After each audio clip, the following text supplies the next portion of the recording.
Good. Good for you. Well, does it give us an idea? I mean, how does this week feel versus the debut? Is this any different at all? A little bit. Like I said, there's more media obligations. There's more, I guess, eyes on me now. You know, they've got a little taste. You know, they got the tip, the last time. So I know they expect more from me this time, and I'm willing to deliver. Well, say, do you kind of welcome that? I mean, the added attention. I mean, I guess that's what you're here for, right? Yeah, man. I mean, hey, if you've been hungry this whole time and you can't complain about having to lower your plate, you know, when it's time to eat. So yeah, I'm eating good now. I guess the flip side of that is that the expectations rise. I mean, do you feel like it's almost like, even though you've only got one fight in the UFC, it's almost like you're this mythical character that's capable of doing things that nobody's ever seen before? I mean, sometimes it's easy, better to just do simple things, right? I mean, do you feel like you have to go out there and be like outside of this world? Like I said, I mean, don't expect anything from me. Like, expect the unexpected, because a lot of people might be expecting like, oh, he's gonna do this and he's gonna try and do that and he's gonna be this guy, but I'm me, I might be feeling different on that day. I might be dark on that day, I might not even talk. I might just chill. I might be real bubbly. I might give you guys a whole song and dance and everything. But yeah, I just expect the unexpected, but always expect me to bring my best when I'm in that cage. Have you run across Marvin yet? Not yet, surprisingly. I think he's hiding. I don't know. But we haven't crossed each other yet. Nice. Last thing for me, after your first fight, I saw a lot of people giving the young Jon Jones comparisons. Yeah. But I think the physical attributes are undeniable, but your games are different. I mean, so exactly. Do you welcome that comparison? Do you not? For me, it's not about Jon Jones. It's just, I feel like it's disrespectful if you try and compare me or what I've done throughout my career to someone else, whether it be Anderson, Conor, Chael, whoever. I just feel, I'm not the next blah, blah, blah. I'm the first me. And the one and only me, so people are gonna get used to it. And yeah, the comparison is cool, but it's not really cool.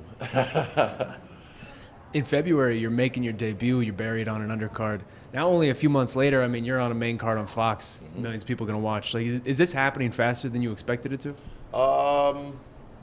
Not really. I kind of expected all this, and I knew once the UFC got a taste, they'll be like, oh shit, all right, everything on them. Bet on black, so I just knew it was gonna happen. But yeah, I've expected all this, and no different. When I'm in that cage, it doesn't matter whether I'm the first fight of the night or the main event. It's just me and another guy in that cage, and we're gonna do it. What do you see when you see a guy like Marvin? He's not the biggest name. He's kind of had up and down runs so far in his UFC career. What do you see in an opponent like that? I picked him, and the weird thing is, so far my two UFC opponents, I've kind of picked them before they already got presented to me. Because Rob, he was a AFC champion, in Australia. And then when I got that belt, he started talking shit about, the little boys fighting for his old toys. And then in 219 in Vegas, the last show of last year, I was in the MGM walking through. And I happened to see Marvin and his crew walking through as well. And, out of respect, I was just, hey, good fight. And he kind of gave me this weird look, and I just didn't like the energy. So as soon as I was like, what the fuck? And then I talked to Huge. I want to fight that guy. And he looks at me, that's my coach. He's like, huh. I was like, no, I want to fight him. And then when it came down to it, there was the options right there. And it was, I think it was, the last two was him versus a guy he fought, this older guy, striker. And for me, I just felt, I don't want to look like I'm just picking on, the old dog. So he's young, he's tough. Like he said, he's got a fucking, marble head that can take shots. And yeah, I want to test that, see how hard that head is. So you had that interaction, filed it away for later. Yeah, it's always happening, and I think I've already picked my next opponent. But, we'll get past Marvin first, and then, yeah, we'll see. Did that happen this week, you're saying? This morning, I think. Yeah. Any hints? Little thing is not, it's good. We'll focus on Marvin right now to get him out the way, and then we'll see, what happens next. Do you think Marvin is on your level? No. No. He reckons, in the countdown, he was all, he's got his levels to the striking game, man, and, this guy has got a lot of holes in the game, man. I'm like, well, they say, okay, cool, I have holes in my game. Take a step in, and before you realize it's too late. It's a trap. You can't get out. You're drowning. It's like, oh, shit. I shouldn't have jumped in this hole. So I welcome him to try and step in the holes in my game and see what happens. When you picture your career, being this young, when you see your career, where do you see yourself? Do you personally see yourself as being a champion soon? Do you see yourself as being one of the greatest ever? Being one of the greatest ever, that's the goal. Excuse me. Achoo. I'm being one of the greatest ever. He'll come back.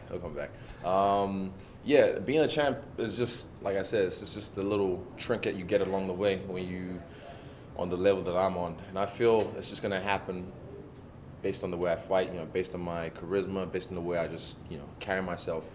And it's not really about the belt. It's about, for me, being the guy that people talk about when they talk about like who's the best that ever did this, and I want to be one of those guys that'll get top 3, or they can just say, nah, it's him, guaranteed, bar none. And that's my goal, and having fun along the way, I know you kind of represent the Australia, New Zealand scene, but there's a lot of fast-rising African talent right now. If the UFC does do an event in Africa at some point, is that a card that you feel like you got to be on? 100%. I have to. Me, Kamaru, Francis, and there's even more coming. Like I keep saying, I am not the best representation of my people. Like I feel like I'm the runt of the litter. I think I had to. I think it's maybe like 17, 16. I started to like grow up a little bit, get taller. I was very like. I had the same size head with a skinny body as a kid, so I looked like a lollipop. But you go back home now, you see these young kids, like maybe 6, 7, and you can see they're just jacked from just eating eba, banku, all this kind of African food, and just, like they just seem like just genetically freaks, So definitely when the UFC goes back to Africa, and they get a taste like, oh shit, this is a thing, because they have like some kind of wrestling, like African wrestling, dambe and all that stuff in certain parts of Africa, but eventually when they get a taste of like, this is a thing, you can do this, then you see a lot of more African kids pursuing the UFC or MMA career.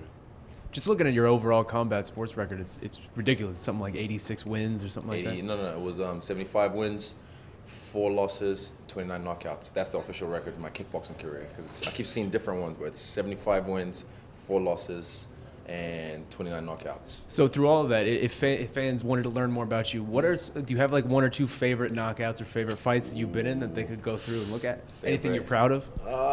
I'm proud of the, like I said, these aren't just for show. Like this is my first chain was from my King in the Ring, my first King in the Ring tournament win. That's an 8-man tournament, which I won. I won it 3 times in 2 weight classes. So that was cruiserweight and heavyweight. And that was no joke, so there's a lot of knockouts on that one I have, and I can't pick my favorite one might have to be one of the heavyweight ones. I can't remember the guy's name now. Jenna, what's the guy's name? You remember? Tall guy. Yeah, I can't remember. Fuck. Can't remember his name now, but yeah, it was a nice knockout because he was quite tall, and he was the favorite to win the tournament, so when I knocked him out, he kind of just went down.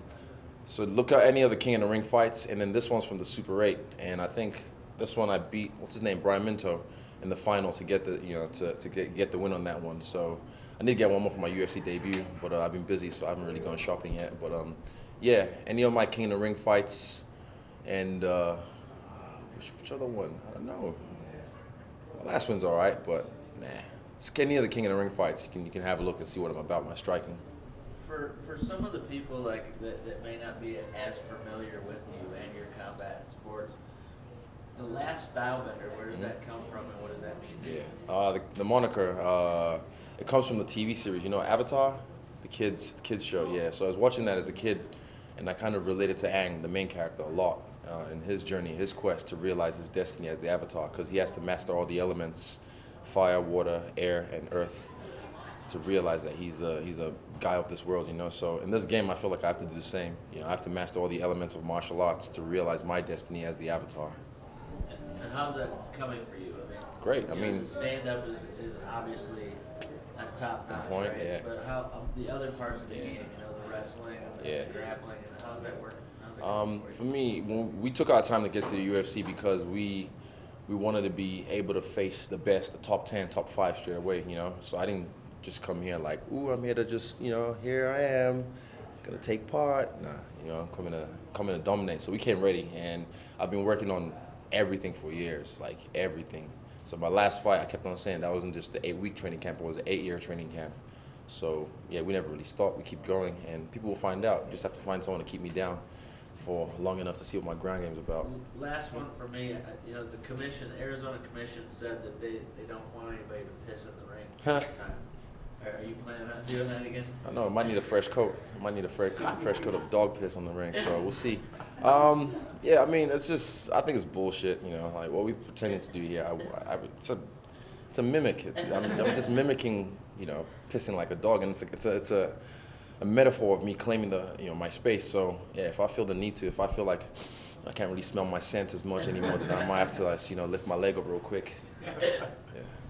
Just curious, your thoughts on the main event. It seems like most fighters are fans of Justin Gaethje when they watch him. Is that a style that you enjoy? Yeah, I mean, you got to come to the gym like sometimes to see me get on that level. But I mean, for me, the way I fight, hit and don't get hit. That's my style of fighting, you know. And Justin, props to him, you know. Someone's got to do it. He's like, fuck it, I want to be the most violent man in the game, and I want to just drag someone to deep water and see if they can survive. And that's cool, and it's fun to watch. But for me personally, I said someone's got to do it, you know. Like someone's got to do me. Not everyone can do my style either. And yeah, when it comes down to it, there's gonna be a time where you'll see me fucking throw down, and you'll see me throw down. Like I have guys like Junior Fa. He's a heavyweight boxer. He's an up-and-coming prospect from my gym. He even beat Joseph Parker in the amateurs back in the day. So, yeah, I have to spar him boxing, you know, and I've had some shots from him, and I've never been dropped. So, yeah, I don't like to brag about my chin because that's stupid. I think a lot of go, I've got to grind that chin. Can you mean yeah? It's like, well, you get hit a lot then, so fuck you. So, yeah, when it's time to throw down, I will throw down. But at the moment, I don't even think I needed to get hit or hurt or get hurt to be in a fight of the night. Like if a guy like Marvin, he's tough. So if his granite chin is as tough as it is, then you could get a fight of the night performance for me just beating the shit out of him. My last question, I'm just curious which way you lean on that fight between Justin and Dustin. That's fascinating. For me, I'm just light a match and step back. Yeah, just light a match and get the fuck away because it's gonna be crazy. Cool. Thanks, Izzy. Cool. That it. Peace. Thank you.